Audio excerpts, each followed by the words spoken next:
What's going on, everybody? It's Cody. Welcome back to the channel. In this one, we're talking about what's happening in the market, where things are going, why the market is still so strong, what's going to happen with interest rates over the next couple of months, what's going to happen with house prices, and where I see the market going. Now I don't have a crystal ball, but I do want to say that remember back like 6, 12, 18 months ago when people kept saying, oh, in a couple more months, they're going to start dropping rates. Inflation's coming down. They're going to start dropping rates. We're going to start seeing lower interest rates, and that's going to put a boost into the housing market. Well, unfortunately, that hasn't happened. If you go back and watch some of my videos from 6 to 12 months ago, I was actually saying, I don't think this is going to happen. I think rates are going to stay roughly where they're at for at least the next little while until inflation comes down to a much more reasonable number, closer to that 2% target that they aim for. I don't see that interest rates are going to come down. Additionally, I also think personally, this is just my personal opinion, I could be wrong. I will admit that.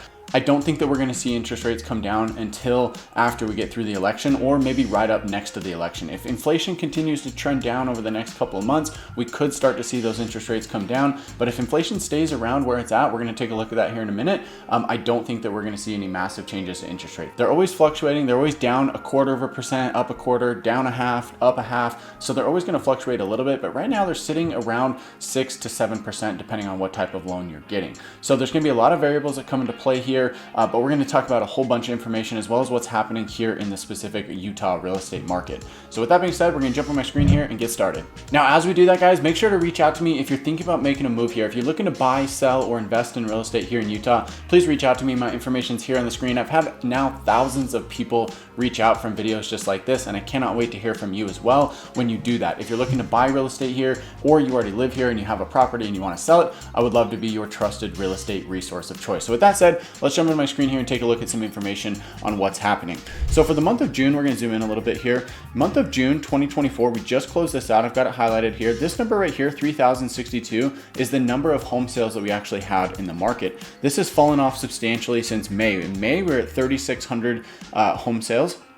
And we're going to talk about why that's actually happened. The thing that's interesting here is that you've got these two sets of numbers, 518 to 510 here in May, and we've got 525 to 515 here in June. Now, this first column, this is going to be the median listing price, the original listing price across the board. Now, this isn't across the entire state, all of the information from our MLS. So our median home price in Utah is $524,000, 525, let's say, but the actual sales price is $515. This second column right here, this is going to be your actual sales price. So it's been increasing since December, basically. December, 475, 485, 490, 495, 500, 510, 515.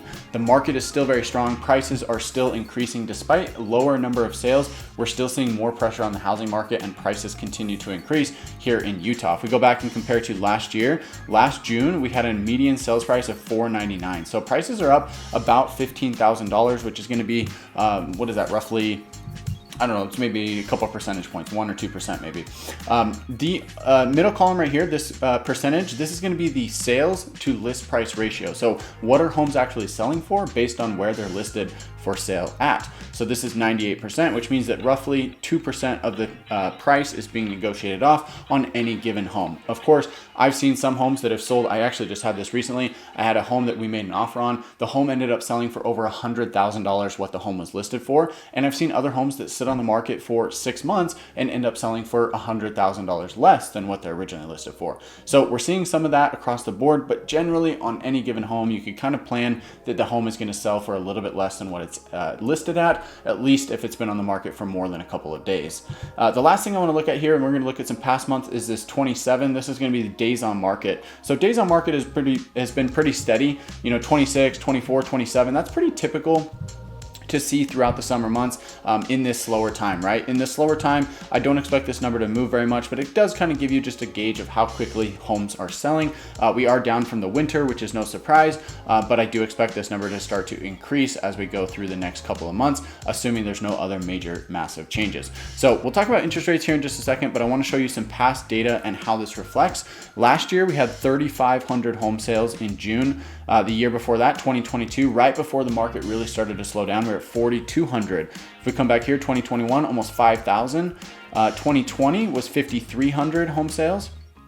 And in 2019, we had 4,633. So of course, there's a lot of changes. There's a lot of variables. Who knows what would have happened over the last 5 years if we didn't have the pandemic and didn't have all of that mess that we went through. But the number of home sales is dropping substantially, which is putting upward pressure on the housing market. You can see here we had 4,600 home sales before the pandemic, 53, we were at 5,000, 42, 3485 in June, and now this June just 3,000. So we're down, somewhere between 30, 40, 50% almost on, maybe not 50%, but 30 to 40% pretty easily on home sales during the month of June, when this is usually our strongest month. Now, this is also concerning because of the amount of growth that's happening here in Utah. I would argue there's probably been an additional 5 to 10% supply of homes built over the last 5-6 years. I would argue there's been so many homes built over the last couple of years that this should be adding to the number of homes that are actually selling. As you get more homes in an area, it just makes sense that a higher percentage of that population is going to be making a move. Even if the percentage stays the same, maybe it's say 5% of people move every year. As the number of homes go up, that 5% number should get bigger. So the fact that we're actually going down is something to keep an eye on. Now, let's talk about why this is actually happening. We're going to take a look at interest rates really quick, and then we'll talk about some other factors on why the market is where it's at and where I think it's going and what's going to happen over the next couple months. Again, I could be wrong. This is just my analysis on this situation and what I think is going to happen. If we look back here, you can see that interest rates were at their most recent all-time high. I shouldn't say all-time high, their most recent high here in April, right? In April, we hit about 7.5%. If we jump back over here to the sales statistics, you can see that this actually really didn't affect the market all that much, which is actually kind of surprising. I think this was offset by how the market reacted going into the spring selling season. This is again another reassurance that if you're looking to sell a home, doing it in the springtime is probably your best bet. It's probably going to be the best time to go ahead and sell your home. So April to May, we saw home sales increase from 3,340 to 3,623, and the sales price increased as well. So did the listing price. So something to keep an eye on there. We saw interest rates come down into early May. They climbed back up. Now they kind of come back down, but they're sitting, roughly just in the last couple of days here. They've ticked up to about the low 7% range. This is for a 30-year fixed rate mortgage across the board. Here in Utah, we're seeing a little bit lower rates depending on which lender you're working with. You can find a rate in about the 6.5% range. So whatever you see here, you are, if you're shopping around, you're finding a good lender, which I can recommend. You can find interest rates that are going to be roughly 0.5 to maybe 0.75% lower than what you see here on this list. If we take a look at FHA really quick, you're going to see similar numbers. FHA shows that it's about 6.5%, but we're really seeing FHA closer to 6%. And same thing with VA. VA is almost identical to FHA. So if interest rates are going to be up or down 0.25%, doesn't really matter, right? Again, if we look back at what happened in April, let me just zoom in just a little bit here. Back in April, we were at about 7.5%. We dropped down to about 7% here on this list, and that didn't really affect home sales all that much. So 0.5% is not going to make a difference. However, if we go over that, if we drop down to 6.5%, maybe even 6% here on this chart, that is going to cause a major boost to the market, because now that home that was $500,000 at X amount of payment per month, you can now afford a $530,000 or $550,000 payment for that home. There's also a lot of people who are sitting on the sidelines right now, waiting to jump into the market, waiting for interest rates to come down just a little bit. And as soon as that happens, we're going to see a flood of buyers enter the market. Now, why is the market so strong? Well, I want to show you a little bit about inflation. We're going to look at inflation rates. You can see the chart here. We've been, this goes back to 2014. So this is over the last 10 years. 2014 and 15, we were at 0.8 and 0.7, very, very low. Then it started to increase 2, 1.5, let's say. It was very, very close to these numbers for a number of years, about 5 years in a row. We were sitting, this one's actually lower because of COVID. We actually saw inflation come down substantially, but then it just went absolutely crazy, right? 2021, we had 7%, 6.5%. Now 2023, we're down to 3.5%. 2024, we're down just a hair from that, but still a little bit higher than that 2% target that we want to be at. If you look here, 2024, inflation is still sitting in this 3% range. As long as this continues to happen, I personally don't think that we're going to see the Fed go out there and drop interest rates, because if they did, if interest rates come down, that inflation could very quickly go back to 4%, 4.5%, 5% pretty quickly. So really, they have no interest in doing that. Controlling the interest rates is the easiest way to control inflation. Whether they adjust them up or down, you should see the opposite effect in inflation. If interest rates go up, inflation should come down. And that has happened with the recent increase in interest rates, but inflation is still remaining quite persistent.